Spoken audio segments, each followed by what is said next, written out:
欢迎两位哈，是女生追的男生是吧？对，算是。追了多久啊？谈了多久啊？我们是小学同学啊，就小学那会儿觉得他就是有才艺，会跳舞，然后成绩也不错，然后小时候就比较崇拜他。然后到高中那会儿呢，就他也一直激励我学习什么的。然后我们就大学考到了同一所城市，然后大二那会儿在一起的。好多年了啊，青梅竹马是吧？你是什么时候发现说你对他产生了男女之情，喜欢上他的？应该是大学之后吧，就是如果说真正的那种，就是男女之情。高中的时候都没有啊？高中时候那会儿真的一心想学习。男生在这个期间也没交过女朋友是吧？对，这是第一个女朋友。对，你们俩彼此是对方的初恋。对，今天来是因为什么呢？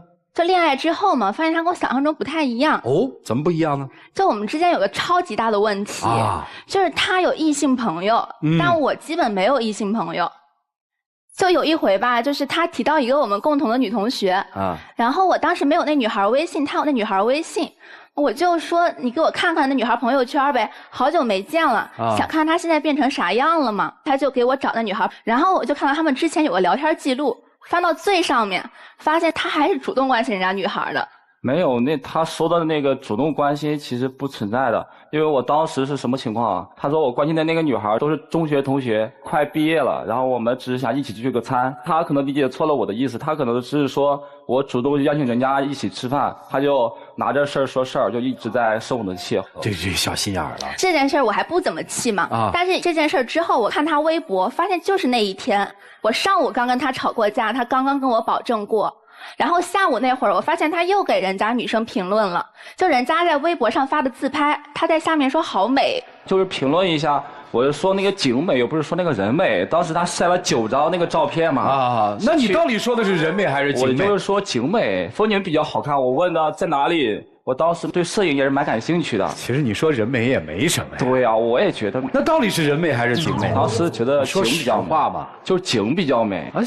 这也没什么。哎呀，那你为什么不说我美啊？当时你早上不是吵架吗？吵得特别的凶，哪有时间说？跟你聊天都聊不进去。你上午不是刚跟我保证过，说不主动给女生评论？她美吗？美。那不是说了吗？哎呦，这孩子还有啥？比如就是有时候就我们正聊着天嘛，微信，就我跟他聊着聊着，他人就不见了然后后来就发现，他就给我们共同的好友点赞评论。这微信聊天你们是秒回是吧？就跟他聊着聊，跟他聊着聊着，他人不见了。很重要的事儿吗？那也没有。聊什么呢？就是日常的话。然后他边跟你聊，他就刷了一下微信，是这意思吗？你就受不了了？但是这情况也不是1次2次，就是他经常这样。好，行，除了这还有什么？就异性朋友这个问题嘛。就异性朋友就这点事儿是吗？这还不够吗？天都塌了。主要就因为我跟他谈恋爱之后，我就能做到不主动和异性朋友互动啊什么的，但我就觉得他做不到。这是您说的第一层啊，跟异性尺度不好。对。第二呢？第二就是我觉得我们恋爱之后嘛，就越来越感觉不到他对我的爱了。比如说我们2个学校之间差不多半个小时公交车的这个距离，大学4年基本都是我去他们学校找他，就他来我们的学校真的是寥寥无几。你就问他我宿舍在几栋，我食堂在哪个地方，他都不知道。那是为什么呢？然后还有一次就是期末那会儿嘛，我当时很忙，也好久没去看他了，我就主动跟他讲说，我希望你也能来看我一次，我也蛮想你的。他当时跟我讲说下周继续看你，然后他也没来。那是为什么呢？当时确实是因为我学校里面在准备那个期末周的事情，我当时说是周末去看他，但是当时真的是特别的多嘛，真的是一点时间都抽不出来。然后后来我又跟他解释，然后拖了1周又1周，就一直拖了2个月，然后他就受不了了，就说我当时确实是因为事太多了，就是完全抽不开。你这大学4年都是这么多事儿吗？没有，都是期末考吗？当时恰好是那个社团还有事，然后一些期末的活动有些事情啊，然后后来我就跟他道歉啊，事后道歉都没有什么。你这大学4年都这样啊？人家可说的是大学4年都没有去过他的学校，哎，去过是比较少。去过几回啊？数不清了吧？那绝对数得清。那你夸张了。我没有夸张，真的寥寥无几，跟我去他们学校相比。哦，还带比的，那就我们就不好说了啊。您要是天天去，你说他寥寥无几，对吧？你去的频率是多久一次？我去的频率半个星期一次吧。他的回访时间呢？半年一次吧。知道没有？那就1个学期去1次呗。差不多吧。那也就是说，如果你不主动去他们学校的话，你们俩的关系早就不复存在了呗。对啊，就基本都是我在维持这个关系。那你图什么呢？喜欢他。哦，喜欢。现在开始有点隐隐的替这姑娘心疼了啊！你怎么回事？当时就是太忙了。我说的是4年。4年啊！别偷换概念。这也没有，当时他说次数比较少，这我承认的啊。但是当时学校的事儿特别多嘛。不是你们读书有哪些事儿？你给我拿手指掰一掰。会有活动啊之类的，社团里面。那你谈恋爱干嘛？一开始被他的好感动啊，后来感动。后来对，然后后来就觉得他也挺好，挺适合的。然后后来一相处了，觉得他挺粘人的，特别容易发脾气嘛。啊。后来就慢慢的受不了，就觉得事儿有点难办了。哎，他把一个恋爱的全过程啊，全都说了。开始被感动了，然后发现，哎，吸引我了，喜欢上了，所谓喜欢上了，然后又发现，怎么那么粘人？第4个阶段受不了了，是你说的吧？对，他这话跟你当面说过吗？没有。那他今天说这话，你什么感受呢，姑娘？我还蛮失望的。你只有失望啊？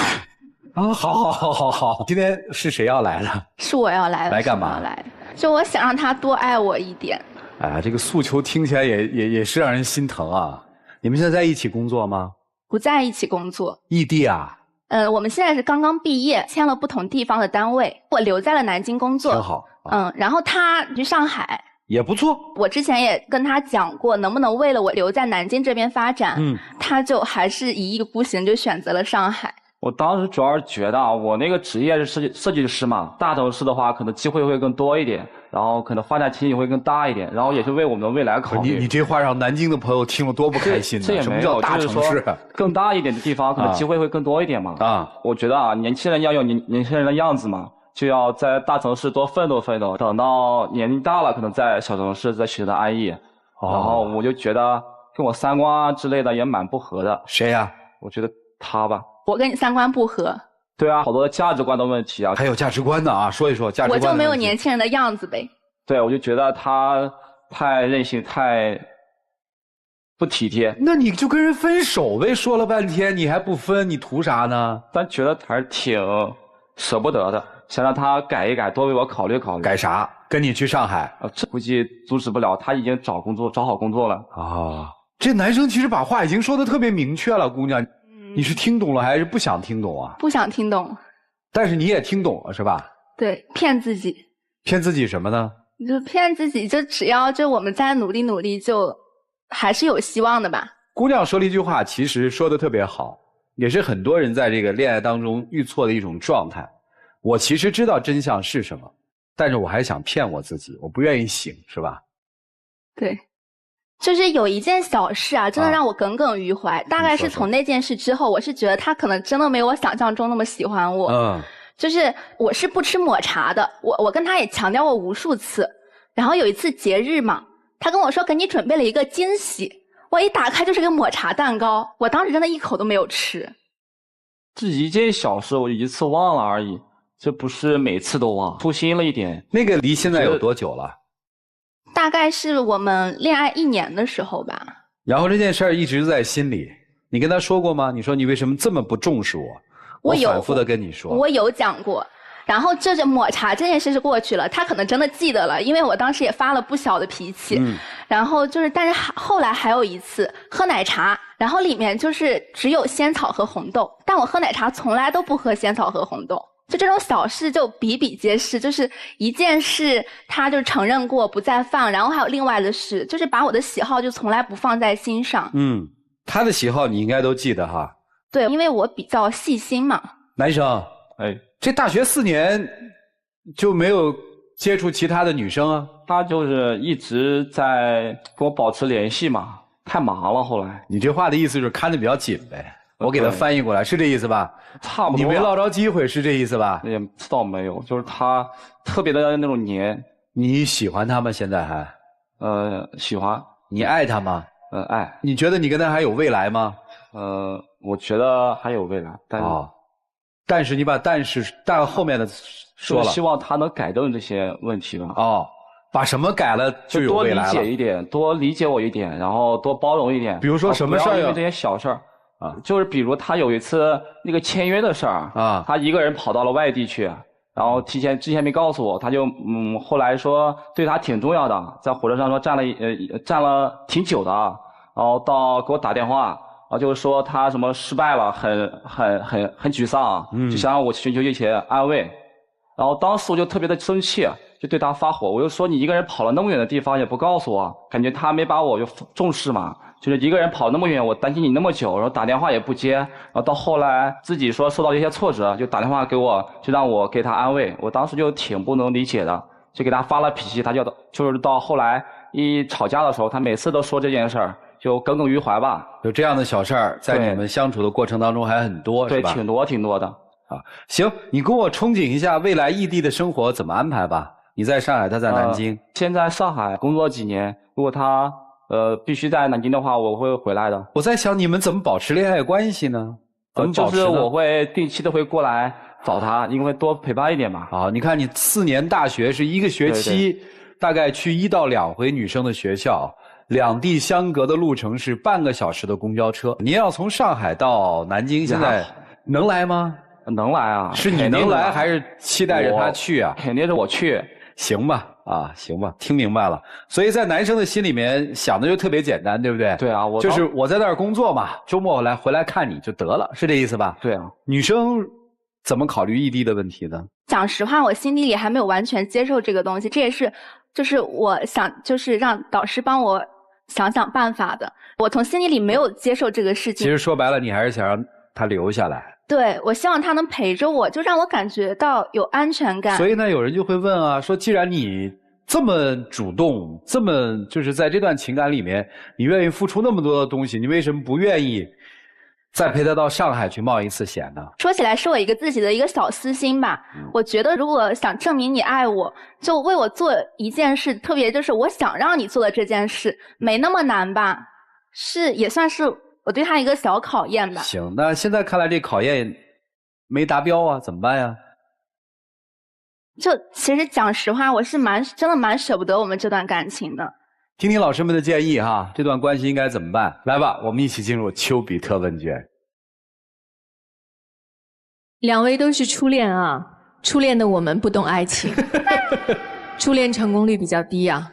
先来说女生，这段感情对你来说，开始的时候是我爱你，过程是我以为你爱我，结局是我爱过你。对于男生来说，开始的时候是你爱我，过程是我可能爱你，结果其实是我并不爱你。你们2个人从最开始的恋爱关系就不是对等的，我听起来更像是偶像和粉丝的关系。偶像当然是在哪里举办演唱会，活动在哪里，粉丝就要追啊。所以永远这大学4年都是他跑到你们学校去追你啊，跟着你跑。偶像当然是偶像的喜好，粉丝都一清二楚。可是粉丝喜欢什么，关我什么事儿呢？你吃不吃抹茶蛋糕，喝不喝奶茶，我都没有必要记得。包括我听到的那一句，我要去上海，你希望他去吗？不用。如果真的是爱这个人，就像他爱你一样，一定会希望跟他长久的在一起。所以我说初恋的你们不懂爱情，男生从来没有被点燃过。爱是什么？爱是我爱，我气，我痛，你完全都没有。所以当一个女孩遇到挫折的时候，我在哭的时候，我当然是希望你安慰我，而不是骂我。我人生当中这么无助的时候，你在火车上骂我，那我该把这个电话打给谁呢？你不是他的依靠，但是你是他心里的支柱，因为他舍不得，他不甘心。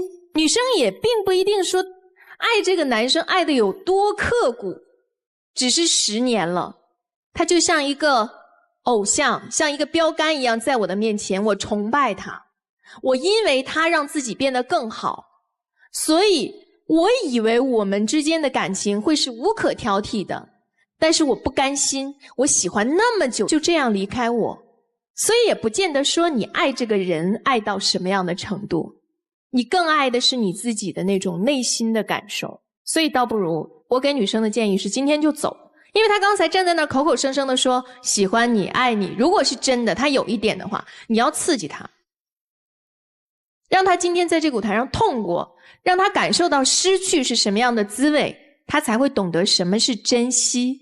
祝福你们，谢谢。好，谢谢左岩老师。来，于老师啊，大学毕业了，然后面临着一个新的工作，这个时候对于爱情来讲就是一种考验。送给两位一句话：问题也是答案。怎么解释呢？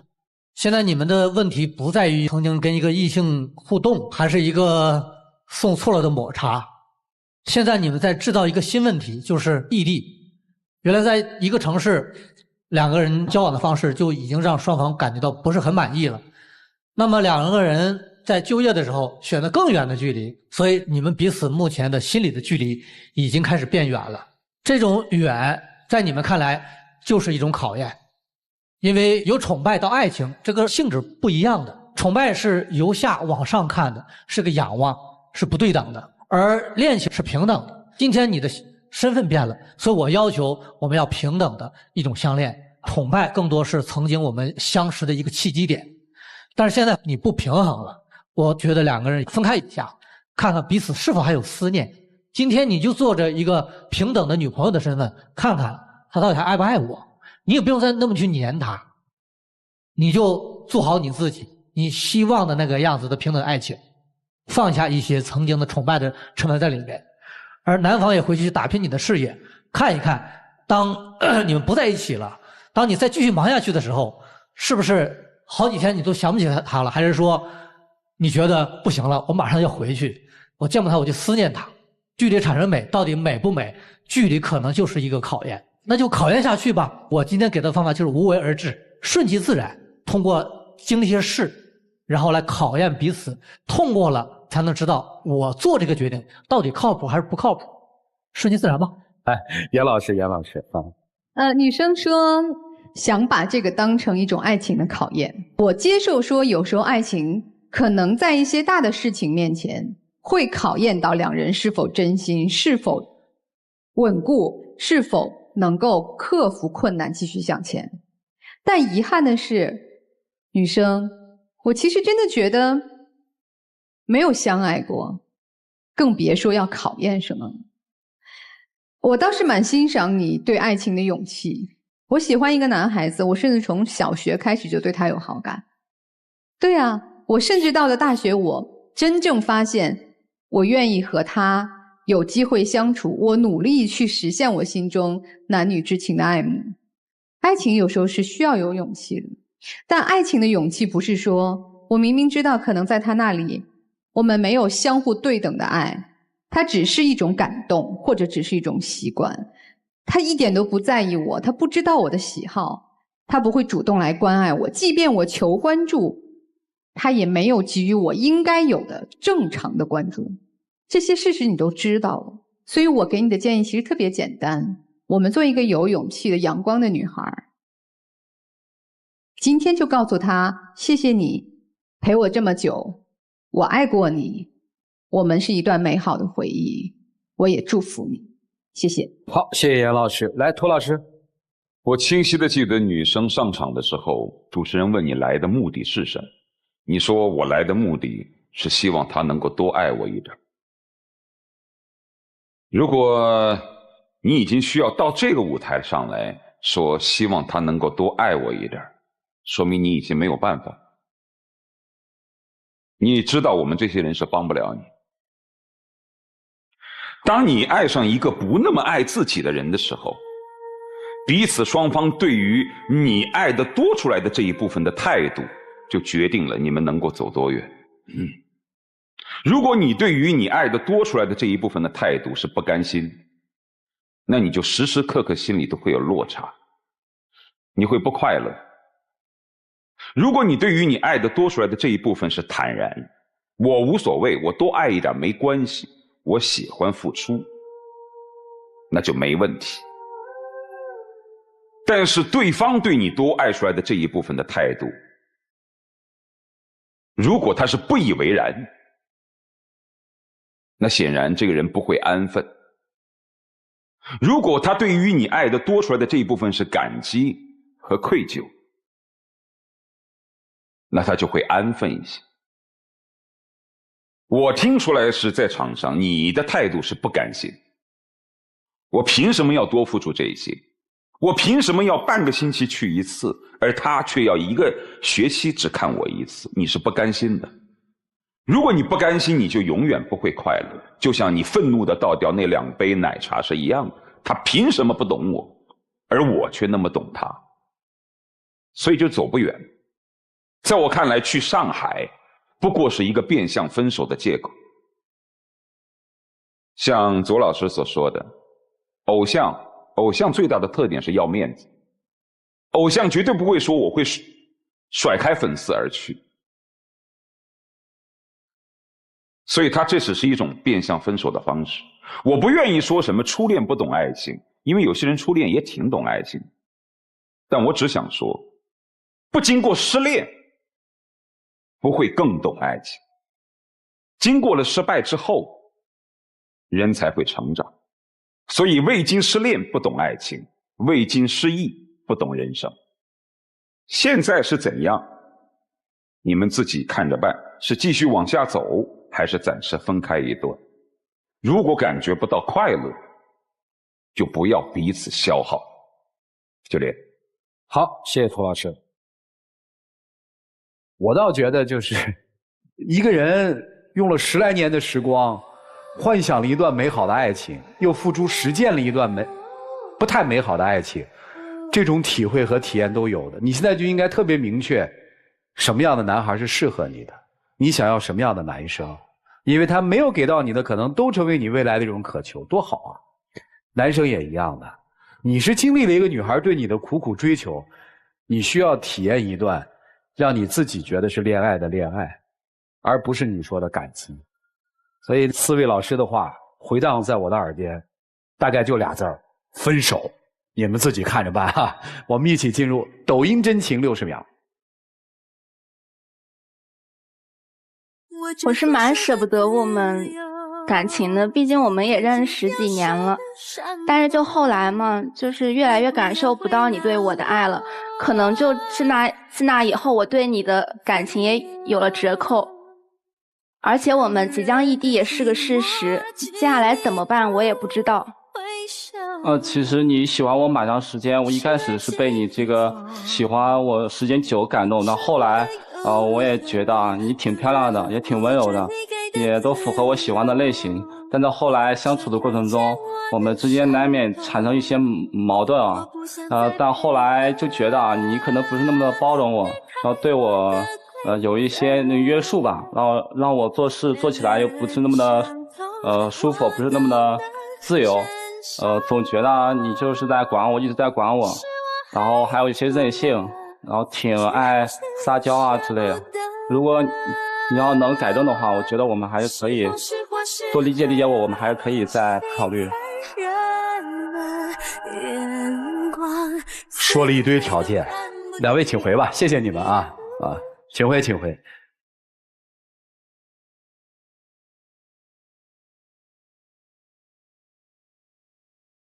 来，请关门。好了，电视机前的观众朋友们，在接下来的环节中，我们将解答一下朋友分享的情感故事和问题。接下来进入爱情小课堂。唉，你怎么了？我女朋友最近真的挑剔得很，每天早上准点起床，吃面包一定要吃全麦面包，喝水只喝矿泉水，看电影还只看8分以上的。你女朋友这么挑剔，你一定很累吧？唉，别说了。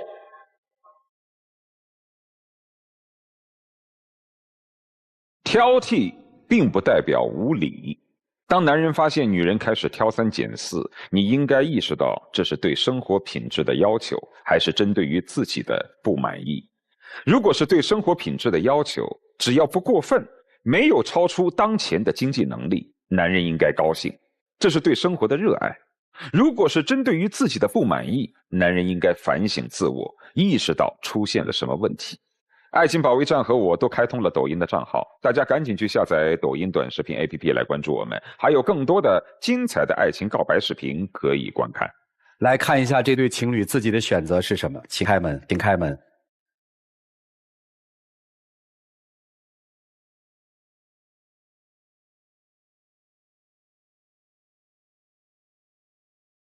来，抱一抱，就当作从没有在一起。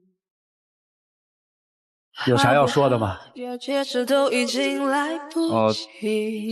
他因为他一直对我挺好嘛，然后就祝福他吧。他要走的话，祝福他吧。